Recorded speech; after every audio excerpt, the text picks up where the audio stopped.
여러분 안녕하세요. 저는 서울에 살고 있는 30대 초반의 여성으로 불과 1년 전 모두가 들으면 경악할 아주 억울한 일을 당한 사람이기도 합니다. 저는 사실 잘 나가는 일러스트레이터로 제 분야에서 일하시는 분들이라면 제 이름은 몰라도 한 번쯤은 제 그림을 접해봤다고 자부할 수 있습니다. 그런데 제가 고졸이란 이유로 예비 시어머니는 물론 신우까지 저를 무시하는 것이었어요. 그것도 모자라 두 사람 다 영어를 조금 할 줄 안다는 이유로 제 앞에서 대놓고 영어로 저를 험담을 하더라고요. 제가 영어를 할 수 있다는 사실을 까맣게도 모른 채요. 사실 전 외국에서도 일러스트레이터로 활동을 하고 있어서 자연스레 영어를 공부하며 하게 되었거든요. 그래서 제가 제대로 그런 예비 시모와 신우를 혼내며 복수를 해주게 되었는데 지금부터 여러분께 그 사연을 말씀드리고자 합니다. 전 어린 시절부터 그림 그리기를 좋아하고 나름 잘 그려서 그림에 소질 있다는 소리를 제법 들었었습니다. 그중 게임과 만화를 좋아했던 저는 제가 좋아하는 게임 캐릭터를 그리거나 만화를 자주 그렸었죠. 그래서 중학교 때부터 친구들에게 그림을 그려 선물해 주기도 하고 고등학교 시절부터 친구들이랑 그림 판매할 수 있는 행사에도 나가 직접 그려 만든 만화책이나 메모지, 키링 같은 걸 만들어 판매하기도 했어요. 그때부터 몇 달에 한 번씩 행사에 나가면 어른들이 버는 한 달 월급 이상을 벌기 시작했고요. 그래서 전 빨리 자리 잡고 싶은 마음에 대학을 안 가고 고등학교 졸업 후 게임 회사에 들어가 캐릭터 원화를 그리는 디자이너로 일을 시작했습니다. 저희 업계에서는 학력보다는 무엇보다 실력이 중요했기에 굳이 학벌이 중요하지 않았거든요. 지금 생각해도 대학에 들어가지 않고 일찍 일을 시작한 것은 잘한 일이라고 생각합니다. 그 덕에 남들보다 빠르게 여러 경험을 하며 경력을 쌓을 수 있었으니까요. 그런데 제가 직장을 다니며 디자이너로 활동을 하다 보니 자연적으로 제 그림 실력을 인정받아 몇 년 후에는 게임 업계에서도 제법 알아주는 디자이너가 되어 있었습니다. 게다가 취미로 계속 그림을 그려 판매하는 일도 했기에 나중에는 여러 회사에서 조금씩 정식으로 외주 일이 들어왔고요. 그래서 회사를 관두고 전 전문 일러스트레이터의 일을 시작했습니다. 그게 제가 원하던 여러 다양한 그림을 마음껏 그리며 더 많은 활동을 할 수 있었으니까요. 그렇게 열심히 활동을 하다 보니 어느덧 전 한국에서 제법 알아주는 유명한 일러스트레이터가 되어 있더라고요. 주변에서 성공했다는 말도 듣게 되었습니다. 그런데 제가 그린 그림이 유명해지니 외국에서도 일이 들어오기 시작하더라고요. 처음으로 외국에서 일이 들어와 시작했을 때는 제 그림이 외국으로 진출했다는 생각에 얼마나 뿌듯하고 자랑스러웠는지 모릅니다. 그렇게 외국에서도 점점 일이 들어오고 활동을 하다 보니 해외에서도 제 이름이 서서히 알려지며 특히 제 그림이 미국에서 큰 인기를 얻게 되었습니다. 그래서 전 전문적으로 미국 업체와 일을 하게 되었고 나중에는 제가 감당할 수 없을 정도로 외주 문의가 들어오며 미국에서도 인정받는 성공한 작가가 되었습니다. 한마디로 대박이 난 것입니다. 그래서 미국 업체와 처음 일을 할 때는 전문가의 도움을 받거나 외주 업체에서 통역을 해 이메일을 주고받으며 일을 했지만 나중에는 스스로 영어를 배워야겠다는 생각이 들더라고요. 하지만 영어를 배우는 일은 생각보다 힘들지 않았습니다. 정말 힘들지 않았다는 것이 아니라 좋아하는 일을 하기 위해 배우다 보니 남들보다 빠르게 익히며 나중에는 대화까지 자연스럽게 할 수 있게 된 것이죠. 그러다가 만나게 된 것이 결혼까지 약속했던 남자친구였습니다. 남자친구는 제가 한국에서 큰 프로젝트를 받아 일을 하게 된 외주업체의 담당 부서 대리였는데 정확하게는 말씀드릴 수 없지만 남자친구 회사는 의료 관련 회사로 미국에 진출하면서 회사 홍보를 위한 일러스트레이터를 구하고 있었고 그러다 저와 자연스럽게 인연이 다 같이 하게 된 것입니다. 안녕하세요. 이번 프로젝트의 작가님을 담당하게 된 대리 박상혁이라고 합니다. 이렇게 유명하신 작가님을 뵙게 되어 정말 영광입니다. 조금만 기다리시면 팀장님이랑 팀원들도 올 테니 조금만 기다려주세요. 제가 대리 단 지가 얼마 안 돼서 많이 부족하겠지만 작가님 잘 부탁드립니다. 네, 박 대리님 반갑습니다. 저도 잘 부탁드려요. 일을 시작하며 남자친구 회사를 찾아가 처음 미팅을 하게 되었는데 남자친구 첫인상은 정말 좋았습니다. 풋풋한 인상에 다정다감한 성격이었거든요. 남자친구 회사에서 신경 쓰는 나름 큰 프로젝트다 보니 자연스레 실무 담당자인 남자친구와 만나는 일도 잦아졌고 저희는 자연스레 가까워지게 되었죠. 그러다 회사 프로젝트 일이 끝나면서 남자친구가 저에게 고백을 해오더라고요. 남자친구와 어느 정도 가까워진 관계라 그날은 개인적으로 남자친구를 만나 제가 보고 싶어 하던 그림 전시를 함께 보러 가게 되었습니다. 그런데 저녁을 먹고 헤어지는 길, 남자친구가 저를 저희 집 앞까지 바래다 주며 저에게 고백을 하더라고요. 작가님, 제가 사실 작가님을 많이 좋아해요. 그래서 말인데 작가님도 저 싫지 않다면 우리 사귀면 안 돼요?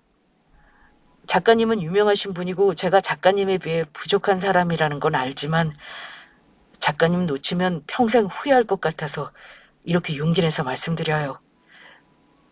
작가님, 저 이성으로 어때요? 저도 사실 상혁 씨 좋아해요. 상혁 씨가 고백 안 하면 제가 먼저 하려고 했는데 이렇게 먼저 말해줘서 고마워요. 남자친구의 고백에 저는 싫지 않았어요. 남자친구와 같이 일하면서 정이 든 것도 있었지만 사실 같이 일하며 저도 남자친구를 좋아하게 되었거든요. 게다가 본인 일도 열심히 하고 발전적인 사람이라 제 일도 존중하며 좋아해주는 면이 마음에 들었고요. 제가 하는 일을 굉장히 멋있게 봐주었습니다. 그렇게 저는 남자친구의 고백을 받아주며 정식으로 사귀게 되었고 계속해 만날수록 진국이라 이런 사람과 결혼하면 괜찮을 것 같다는 생각도 하게 되었습니다. 그런데 저희가 사귄 지 1년쯤 되었을까? 남자친구가 저에게 먼저 청혼을 해왔어요. 그래서 저희는 결혼을 약속하며 부모님들 상견례 전 저 먼저 시댁에 처음으로 인사를 드리러 가게 되었죠. 남자친구를 보며 시댁 식구들 또한 분명 좋은 분들일 거라 예상했었습니다. 하지만 제 기대는 처음부터 처참히 무너지게 되었어요. 예비 시부모님과 남편의 동생의 신우가 저를 반갑게 마주해주긴 했지만 시부모님께 인사드리는 과정에서 조금 이상한 일이 벌어진 것이었죠.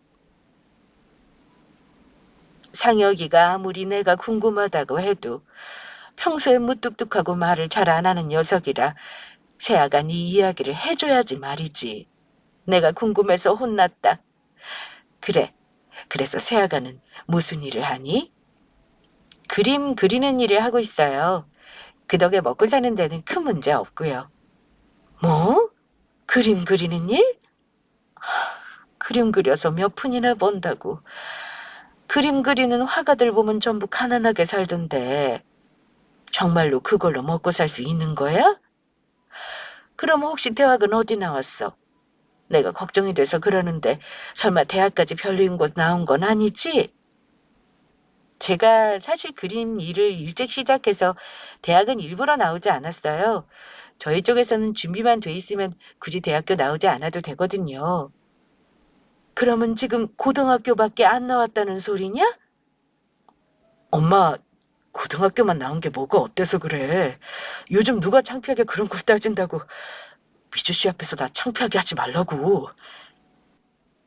상혁이 말이 맞아. 고졸인 게 어떻다고 당신 그런 말을 해? 사람은 조건이 전부가 아니라고. 내가 무슨 말을 했다고 당신까지 그래요? 그냥 요즘 고졸 출신이 흔하지가 않아서 잠시 놀라서 그런 거예요. 어찌 무서워서 말을 못 꺼내겠네. 예비 시아버지는 남자친구만큼 좋으신 분이셨습니다. 요즘 아가씨들 같지 않게 예의도 바르고 싹싹하다고 저를 매우 마음에 들어 하셨고요. 하지만 저를 대하는 예비 시어머니와 시누이의 태도는 예비 시아버지와는 전혀 달랐습니다. 제가 고등학교만 졸업했다는 사실이 몹시 못마땅한 눈치였죠. 그러다 결국 밥을 먹은 후 남편과 예비 시아버지가 자리를 비운 사이 일이 벌어지고 말았습니다. 남자친구와 예비 시아버지가 사라지자 저에게 친절하게 대하는 척했던 시모와 시누의 태도가 180도 변한 것이었죠. 저는 제일 잘 나가는 일러스트레이터라고 직접 이야기하는 게 제 자랑인 것 같아 겸손하게 먹고 살 수 있을 만큼 번다고 말했던 건데, 제가 고졸에 그림을 그린다는 이야기에 가난하고 능력 없는 작가라 생각한 건지 예비 시어머니와 시누는 모두 저를 무시하며 나오기 시작한 것입니다. 요즘이야 사람들의 생각이 많이 달라졌지만 모르는 사람들은 아직도 그림을 그리면 가난하고 힘들게 살 거라 생각하니까요. 그 생각은 예비 시어머니나 시누도 다르지 않은 것 같습니다. 언니, 정말 믿기지 않아서 그러는데 고등학교밖에 졸업 못한 거 맞아요? 다른 뜻은 없고 내 주변에 고졸인 사람 처음 봐서 정말 믿기지가 않아서 묻는 거예요. 네, 맞아요. 고졸이에요. 그게 뭐 잘못됐나요? 우와, 요즘에는 고졸이어도 그림 그려서 먹고 살 수 있구나. 세상이 정말 좋아지긴 했네. 정말 신기하다. 얘는 민망하게 왜 또 그런 걸 묻니? 아까 본인 입으로 고졸이라고 그러지 않았어? 게다가 그림쟁이라니. 좋은 대학 나와서 그림 잘 그리는 사람이 세고 셌는데 고졸이 제대로 먹고 살 수나 있겠어? 창피할 테니 그런 거 묻지도 말아라. 그래도 저는 그때까지만 해도 예비 시어머니께 제가 하는 일을 자세히 말씀드리고 오해를 풀어드릴 작정이었습니다. 물론 기분이 나쁘지 않았던 것은 아니었지만 어차피 남자친구와 결혼할 결심을 한 상태였고, 그래도 사람이 나빠봤자 얼마나 나쁘겠냐는 생각이었죠. 하지만 전 바로 그 생각을 접고 말았어요. 그 다음에 하는 예비 시어머니와 시누의 행동에, 무례하다 못해 수준 낮은 무식한 행동에 그만 입을 다물었던 겁니다. 그런데 우리 상혁이하고 일하다 만났다고 하는데, 고졸이라면서 도대체 어떻게 만났다고 하는 건지 모르겠구나. 뭐 우리 아들 회사에서 너한테 왜 주라고 준 거니? 보나마나 뻔하지. 우리 아들 회사에서 별 볼 일 없는 그림 몇 개 그리는 일거리 줬을 테고, 돈이라고 받아봤자 1, 200 준 게 전부였겠지. 그런데 그 돈으로 다음 일 들어올 때까지 버티고 살아야 할 텐데 그럴 수 있겠니? 나 어릴 때 동네에도 그림 그리는 화가가 살고 있었는데 그림이 안 팔리고 돈이 없어서 그림 팔릴 때까지 동네 사람들한테 구걸해서 얻어먹거나 그것도 안 되면 매일 굶고 살더라. 게다가 그 뒤에 이어지는 행동은 더욱 경악할 만한 것이었습니다. 갑자기 예비 시어머니와 신우 두 사람이 제 앞에서 서로 영어로 대화를 하기 시작했던 겁니다. 대놓고 제 앞에서 영어로 저의 흉을 보면서요. 영어로 대화하니 고졸인 제가 못 알아들을 걸로 생각하고 일부러 그러는 것 같았어요.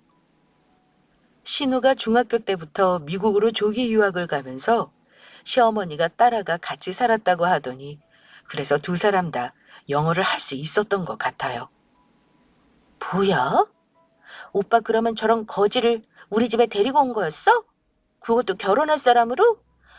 가뜩이나 저 여자 고졸이라서 우리 오빠랑 결혼할 사람이라고 친구들한테 말하기도 쪽팔린데 어떡하라고. 나 그러면 창피해서 친구들 오빠 결혼식 때 초대 못할 것 같단 말이야. 고졸인 사람이랑 수준 차이 나서 말 섞기도 싫어. 내 말이 그 말이다. 어디서 저런 것을 결혼할 여자라고 데리고 와서는 네 오빠가 좋아서 먼저 쫓아다녔다고 하잖니. 아무리 우리 상혁이가 좋아서 쫓아다녔다고 해도 사람이 양심이 있어야지. 자기 주제를 알면 상혁이가 아무리 좋다고 해도 받아주지 말아야 할 거 아니야. 더럽게 욕심은 많아서 잘 나가는 대기업 다니는 우리 아들이나 넘보고 여우 같은 것. 엄마, 그러면 내가 오빠한테 저 언니 만나지 말라고 설득해볼까? 저런 고졸 출신 여자랑 결혼하면 우리들한테 무시당한다고 말하면 정신 차릴 것 같은데? 그냥 내비둬라. 네 오빠가 어디 말한다고 들을 사람이냐? 그냥 며느리 복 없는 이 엄마 인생을 탓할 수밖에. 그냥 우리가 저 부족한 거 받아주면서 살자꾸나. 엄마는 너무 착해서 탈이라니까. 그렇다고 엄마, 저 언니한테 너무 물렁하게 나오면 안 돼? 제대로 시어머니로서 모습을 보여주라고. 그거야 당연한 거고. 무식한 고졸 출신에 안 팔리는 그림이나 그리는 능력 없는 며느리 받아주는데 시어머니 대접은 제대로 받아야지. 그리고 지금 우리가 영어로 말하니 무식해서 못 알아듣는 것 좀 봐라. 정말로 그런가 보네. 우리말 알아들었으면 당장 화냈을 텐데. 엄마, 이제부터 우리끼리 하고 싶은 말 있으면 이렇게 영어로 대화하면 되겠다. 저는 그때 정말 어처구니가 없어서 제대로 뭐라고 한마디 해주고 싶었습니다. 원래 평소 제 생각은 영어야 서로 소통만 되면 발음이나 억양은 크게 신경 안 써도 된다고 생각하고 살았지만 그렇게 영어하는 걸 따지고 저를 무시하는 두 사람의 발음이나 억양은 제가 미국 현지분들과 직접 소통하며 일해서 그런지 들어주기 힘든 수준이었거든요. 한마디로 콩글리시 그 자체였죠. 그래서 남을 흉볼 거거든 발음 공부나 더 하고 제 앞에서 잘난 척 하라고 이야기하고 싶었어요. 그래서 사실 두 사람이 영어로 대화하며 처음 제 험담을 했을 때는 두 사람 다 정신 차리게 제가 영어를 할 수 있다는 사실을 밝힐까도 생각했지만 바로 간두기로 했습니다. 저런 사람들에게 굳이 제가 영어를 한다는 사실을 밝혀 그 대화에 끼고 싶지 않았으니까요. 그런 가치를 못 느꼈다고나 할까요? 하지만 전 그때 예감할 수 있었습니다. 어쩌면 남자친구와 결혼을 할 수 없을 것 같다는 생각이요. 물론 예비 시아버지는 저를 마음에 들어 하셨고 제가 남자친구를 정말 사랑하는 건 맞지만 단지 고등학교만 졸업했다는 이유와 제가 돈을 못 번다는 생각에 자부하는 제 직업을 무시하며 앞에서 내놓고 험담을 하는 무식한 시어머니와 시누를 가족으로 받아들일 자신이 없었거든요.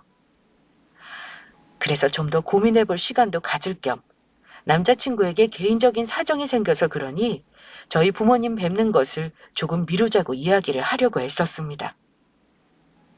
그런데 그 시기 제가 외주업체와 미팅이 있어 집에서 급히 계단을 내려가다가 왼쪽 발목을 접질려 발목뼈에 금이 가며 다치게 되었습니다. 저는 정말로 핑곗거리가 생겨 남자친구에게 저희 부모님께 인사드리러 가는 것을 미루게 되었던 것이에요. 다리가 나을 때까지는 한동안 움직이는 걸 조심하고 싶다고 이야기했죠. 하지만 예비 시모와 신우의 예의 없는 이중적인 어처구니 없는 행동은 계속되었죠. 어느 날 남자친구가 기분이 좋아서 저에게 전화를 했던 거예요. 자기야, 엄마한테 자기 다쳤다고 하니까 밥 해먹이고 싶다고 집으로 부르라고 하셔. 뭐? 어머님이 정말 자기한테 그렇게 말했어? 결혼 전에 자기랑 많이 친해지고 싶다면서 빨리 데리고 오라는데? 자기 아프다니까 우리 결혼 전인데도 이렇게 챙겨주시고 우리 엄마 정말 멋진 시어머니 아니야? 상혁 씨, 그런데 내가 지금 발목이 아파서 움직이기도 그렇고 정말 미안한데 어머니께는 못 가겠다고 말씀드리면 안 될까? 자기야, 뭘 그런 걸 걱정해. 내 차로 자기 집까지 가서 내가 자기 부축해서 가면 되지. 지금 갈 테니까 무리하지 말고 천천히 준비하고 있어. 남자친구는 결혼 전부터 시어머니가 저를 챙겨준다며 좋아했지만 저는 시어머니가 저를 부른 이유를 직감할 수 있었습니다. 본인이 영어를 할 수 있다는 이유로 제 앞에서 또 저를 무시하며 신우와 함께 잘난 척을 하고 싶었던 것이었겠죠. 그러나 그때는 남자친구와 헤어질지 고민을 하며 예비 시어머니와 신우가 저에게 어떻게 했는지 남자친구에게 직접 말을 못하고 있던 시기였습니다.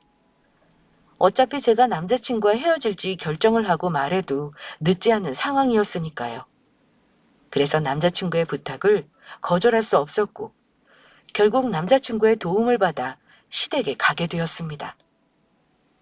그리고 역시나 제 생각이 틀리지 않았는지 남자친구가 회사 업무로 잠깐 처리할 게 있다며 방으로 들어가 자리를 비운 사이 제 앞에서 또다시 예비 시모와 신우는 영어를 쓰기 시작했어요. 엄마, 저것 좀 봐. 내가 아무리 영어로 말해도 못 알아들어. 자기 흉을 이렇게 보일 때도. 누가 아니라니. 저런 맹추는 신경도 쓰지 마. 아마 평생 가도 우리가 하는 말 알아듣지도 못할 거다. 엄마, 그런데 노트에 뭐 적는 거야? 엄마가 평소 시인 되는 게 꿈이었던 거 알지? 그래서 이번에 신춘 문예 도전 좀 해보려고 시 좀 쓰고 있었다. 와, 역시 우리 엄마 교양 있다니까. 고졸인 누구랑 다르게. 역시 우리 엄마 멋쟁이 최고. 엄마가 그렇게 멋진가? 당연하지. 그런데 엄마, 무식한 저 고졸은 이렇게 엄마처럼 시 쓰는 건 상상도 못하겠지? 우리 딸은 당연한 걸 왜 물어? 아마 저것은 시를 쓰기는커녕 책 한 줄도 읽지 않을 거다. 책이라는 것도 사람이 어느 정도 교양이 되고 깊이가 있어야 읽게 되는 거니까. 딸, 그나저나 엄마가 시 쓴 거 낭독해 볼 테니까 어떤지 좀 봐줘. 오케이. 엄마, 걱정하지 말라고. 내가 잘 들어줄게. 그러면 시작한다. 아, 봄바람이 부네. 그래서 내 마음에도 봄바람이 부네. 내 사랑도 봄바람처럼 와줄까? 그렇다면 어서 와다오. 아, 내 사랑. 야속한 당신, 저를 두고 제발 가지 마요. 아, 얄미운 사랑. 내 눈에 콩깍지 당신. 와, 엄마! 진짜 천재 같다. 엄마 이러다 신춘문예에서 1등 하는 거 아니야? 우리 엄마 정말 대단하다. 정말? 우리 공주님이 그냥 엄마 듣기 좋으라고 하는 말은 아니고? 아니라니까. 우리 엄마가 쓴 시라서가 아니고 정말 너무 감동적인 시라고. 내가 울 뻔했다니까? 그러면 엄마가 미리 당선 소감부터 준비해야 하나? 역시 우리 딸이 보는 눈이 있다니까. 제가 상업예술이라고 해도 예술 계통에 있어서 그런지 소설가나 시인으로 활동하는 친구들이 몇 명 있었습니다. 그리고 평소에 책 읽는 것을 좋아해서 글 보는 눈도 조금 있었고요. 그런데 예비 시어머니가 쓴 시는 아주 형편이 없는 데다 시 쓴 것을 보니 더욱 문제인 것은 띄어쓰기는 그렇다 쳐도 한글 맞춤법도 여러 곳 틀려서 제대로 쓰지 못하고 있다는 것이었죠. 그게 어느 정도였냐면 시를 낭독할 때와 달리 글에서는 봄바람을 봄바랑으로 쓰고 있었어요. 그런데 신우는 미국에서 오랫동안 유학 생활을 해서인지 시어머니가 맞춤법을 틀렸다는 사실도 모르고 있는 것 같더라고요. 그리고 그날로 저는 결국 남자친구와 헤어지기로 결심을 하게 됩니다. 남자친구는 정말 저한테 헌신적인 좋은 사람이었기에 고민을 안 해본 것은 아니었지만 계속해 대놓고 저를 무시하는 예비 시어머니와 신우를 보며 제가 남자친구와 굳이 결혼해 그런 대접 받고 살 이유가 없다는 판단이었죠. 물론 남자친구에게 모든 사실을 털어놓고 남자친구가 시댁 식구와 인연을 끊고 저와 결혼해 사는 방법도 없지는 않았지만 제 성격상 아무리 남자친구가 좋다고 해도 그런 결혼은 하고 싶지 않았거든요. 게다가 굳이 저 때문에 남자친구와 가족들이 연을 끊게 되는 모습도 보고 싶지 않았고요. 그래서 전 더 늦기 전에 남자친구에게 이유를 설명하고 헤어지자고 말하기 위해 적당한 시기를 보고 있었어요. 그런데 그때 예비 시어머니께서 저에게 연락이 오더라고요. 중요하게 할 이야기가 있다면서 만나자는 것이었죠. 그날 제가 쉬는 날인지 어떻게 한 것인지 굳이 저희 동네까지 찾아와 저를 부르신 것이었습니다. 그리고 예비 시어머니가 저희 동네까지 찾아와 만나자고 했는지 그 이유를 알 수 있었죠. 저를 보자마자 제가 해와야 할 것이라면 혼수 목록을 보여줬으니까요. 그렇게 확인한 혼수 목록에 기함을 토했습니다. 우리 수준에 맞게 간소하게 적어봤다. 서울에 있는 아파트 하나랑 외제차 한 대랑 혼수 몇 개만 해오면 될 것 같아. 내가 더 욕심 부릴 수도 있던 건데 참고 그 정도만 적은 거야. 지금 저보고 이 비싼 혼수들을 다 해오라는 건가요? 게다가 아파트까지 혼수를 해오라고요? 너 친정아버지 초등학교 교장 선생님이셨다고 하지 않았어? 들어보니 초등학교 선생들 돈도 잘 번다는데 오랫동안 학교 선생님으로 근무하신 네 아버지니 그동안 모은 재산이 꽤 될 거 아니야. 그래서 고졸 출신에 못 배운 너를 내 며느리로 받아준 건데 이 정도 혼수는 무리가 아니라고 본다. 대기업 다니는 우리 아들이랑 결혼 허락해주는데 당연히 이 정도는 해와야 하지 않겠니? 우리 아들 능력 정도면 솔직히 너보다 더 좋은 조건 여자 만나야 하는 게 맞는데 그나마 네 아빠가 초등학교 교장 선생님이셨고 집이 그나마 잘 사는 것 같아. 내키진 않지만 내가 넓은 아량으로 너희 둘 결혼 허락해준 거다. 그러면 어머니 저랑 상혁 씨 결혼 허락해준 게 저한테 이 비싼 혼수들 요구하려고 그러신 거예요? 당연한 거 아니니? 그러면 내가 미쳤다고 고졸에 너 같은 걸 내 며느리로 받아주겠어? 그리고 이건 내가 신경 써서 너한테 특별히 주는 선물이니까 잘 받고. 원래 사람은 비슷한 조건에 서로 수준이 맞는 사람끼리 만나야 하는데 이게 도대체 무슨 일인지 모르겠다. 내가 너한테 이런 것까지 챙겨줘야겠니? 저희 아빠가 학교 교장 선생님이셨고 고졸에 자기 아들보다 못하다고 생각하니 시어머니는 제가 당신이 원하는 혼수를 전부 해올 거라 정말로 기대하고 있었던 것 같더라고요.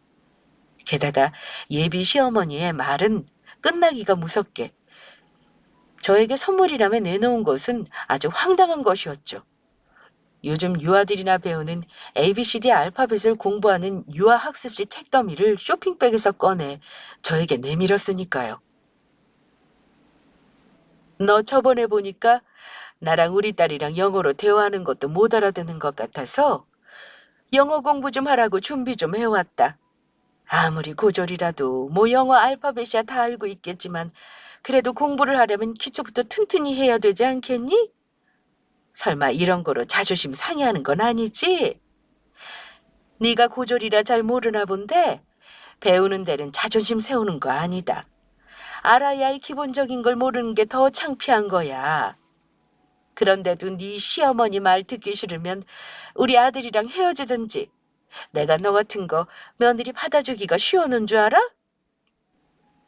그래서 전 남자친구를 만나 이야기를 꺼내기도 전에 예비 시어머니에게 제가 결심한 이야기를 말하고 말았죠.